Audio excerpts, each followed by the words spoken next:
You want to get up here? All right. You know what, y'all? I love them to death, I can tell you. It's true what they say. If you want unconditional love, no, what are you doing? Come on up here. Get up here. No, I didn't say get up here.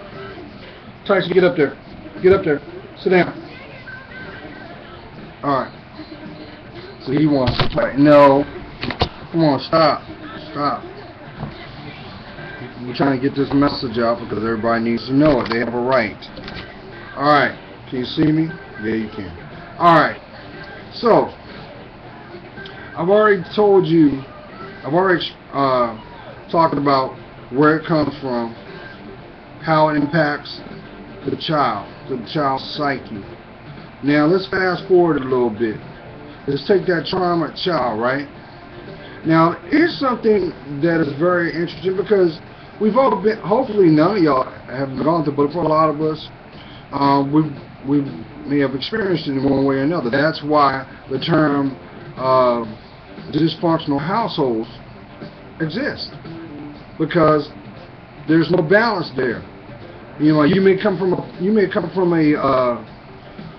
a household where everything was facilitated and they were provided for, but what was lacking is love and affection. That's why I've truly come to learn that the greatest gift you're going to ever give a child is time. It's time. Doesn't matter. It does not matter what material aspects of it, because just like a baby, when a baby cries, you can turn around and give it. It'll be fixated on that attention, but eventually it serves no different than all the rest that were before it. But love, true love, genuine love, that's all they need. That's why when you try to give a child a gift, they'll be more, they're cool with it, but they're more fixated with the box. You're like, why is this? I don't understand. Because the box serves as a means of attention. Now, let's fast forward a little bit. So we'll say this child has been influenced to reach excellence. And this is what I'm saying. You'll start to see compulsive disorders if you really look. You'll see the red flags, because the child will be so bombarded with these expectations. Now, don't get me wrong. Every parent wants a child to exceed. I don't know a parent that don't. But it's also the approach to convey that message. You've got to be very wary on that. Because a child is pure. A child is only going to evolve from the environment that it grows from. You do understand that. But see, as that child starts to become its own person, it will start to differentiate between wants and needs. That's how they learn how to navigate their life. They may not understand things fully, but they'll learn the first things that are required to survival. They will adapt to get that response. That is why a baby knows from birth, if I cry, come on Tyson, go sit down, I'm talking, excuse me. That's why when a baby from birth, from the first breath, knows if I cry, my parents are going to come. Someone's going to come to me. And they will start to see the pattern from that. And they will use that to get the response. You understand what I'm saying? So whatever the output is given, the input should validate it. So let's fast forward a little bit. You've got a child that comes from a very structured home. Expectations have been in place. If there's no balance of affection, what's going to happen is that child is going to start to act out. You may see it in their work ethic. You may see it in how their demeanor is towards you, especially if you are the predator. What they've done is they've learned to adapt to the environment. Like that's why the push-pull, the whole push-pull effect is what it is. I give you what you want, you give me what I need. And that plays out through a person's life. If you look at your life and look at the challenges as well as the accolades, I guarantee there was a push-pull going down. I guarantee it.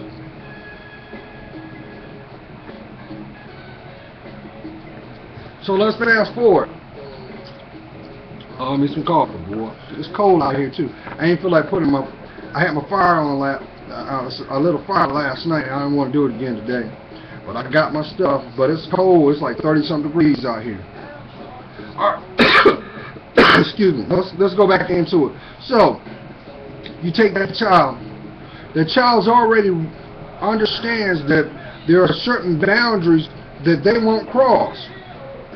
And they will take on an approach of, I'm just going to go with the flow. Or depending on how low their self-esteem may be, they may take a more introverted position. And that's where it's very dangerous. Because you don't want a child to have an introverted personality. Because they're growing. They're expanding. You don't want them to embrace that mindset of they have a world within a world. That's why you see that. That's why I tell everybody, and I had to learn this for my own self, because they do that. They go into this world because it makes them feel safe. You may see it. Some of you may have a daughter that's a gamer, and it's like she's a million miles away. But you cut that darn game off, then you're like, whoa, because you just took them out of the reality that gives them safety into the reality that ain't safe. They've already started to lay the groundwork to alienate themselves from society. But you are going to be the beta tester, more or less, of that personality. That's why, my queens, when your sons are not acting out, they're not acting right. And what do you say? I can't reach him. He ain't listening to nothing I say. And so you take an approach, well, if I whoop that ass, you'll get a quick response, but guess what? You'll get a reinforced position because he's going to go back into it and lock down, just like you're preparing for an emotional tornado. That is why, if you look at it like this, some of you that have had to deal with abusive relationships where there was physical abuse, you will go through a position of you will black out. And some of you that have gone through it so much, you're at to the point that you can smile through it. Like, that's some scary stuff. Because I'm going to tell you what, my kings, I'm going to tell you something, bro. I'm going to let you know something.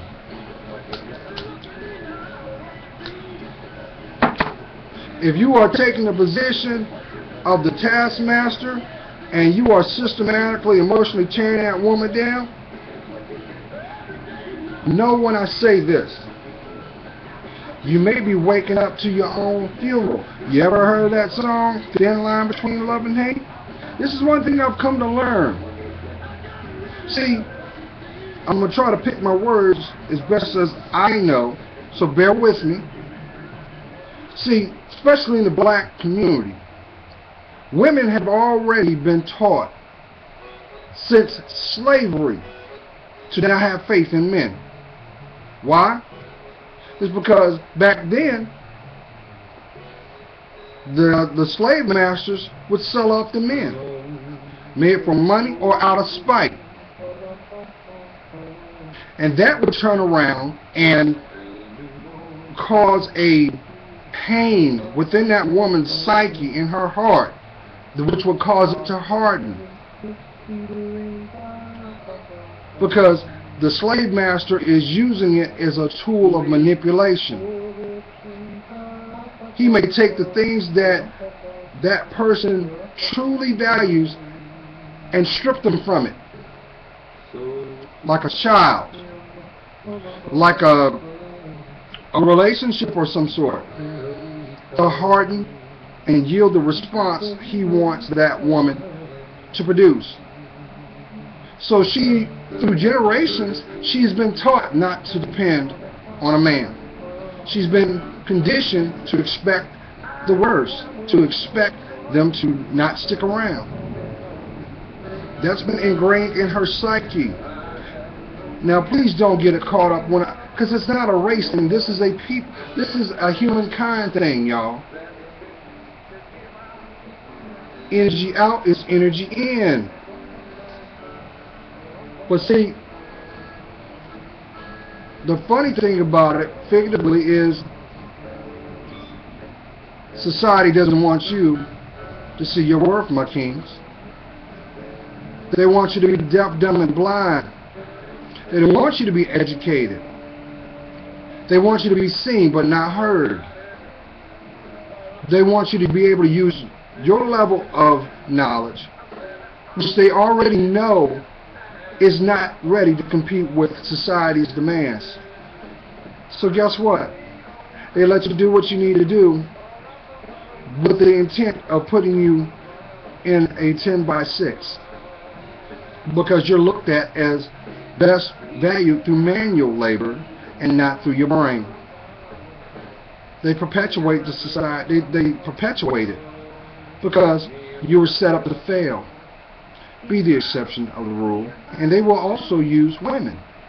Do you realize how many men are sitting in a cemetery right now over love triangles, over deception, over emotional abuse?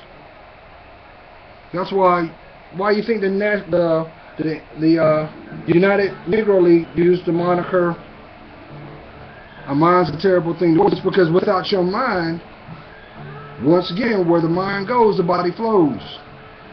But it is how it is influenced that makes the impact. Be the exception to the rule, my brothers. Embrace your virtue, my queen. Come on now. Come on now. Come on, come on. So let's go back. So this child now has more or less built a world within a world. And at first, you get to a point, you see it.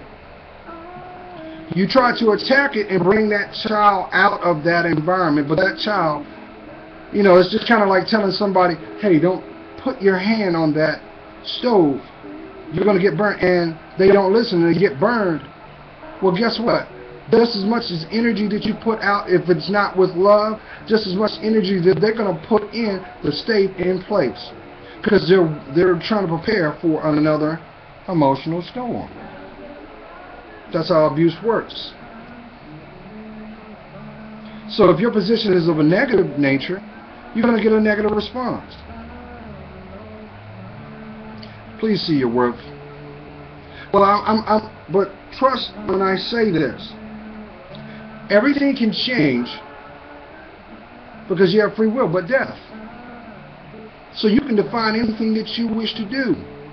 But the same energy that is needed for that desire, it has to come from a pure place. It has to. Even if it's evil, it has to come from a pure place. But, as you already know, you will reap what you sow. Trust when I say that. You guys are looking at a man that had to learn that. Had to learn that. But see, I'm telling you, when you start to make when you make that sound decision to love on you, the healing will come. My queen, you know I love you, I'm going to tell you. You're not going to find the love you need between your legs from another man. You might as well, it's like eating your favorite food and you can't taste it. You're just doing it like a machine. You'll get to a point where it has no meaning, no purpose. Like, why am I doing this? Because you have been emotionally depleted. Because you've attracted the same people. So you got to understand, the people that you come in contact are you, just in another physical form, to teach you the lessons that need to be taught. That's why it hurts. Do you understand? So if you had a deliberate deception, no, you can't have that because you're gonna shock yourself. Leave my thing alone.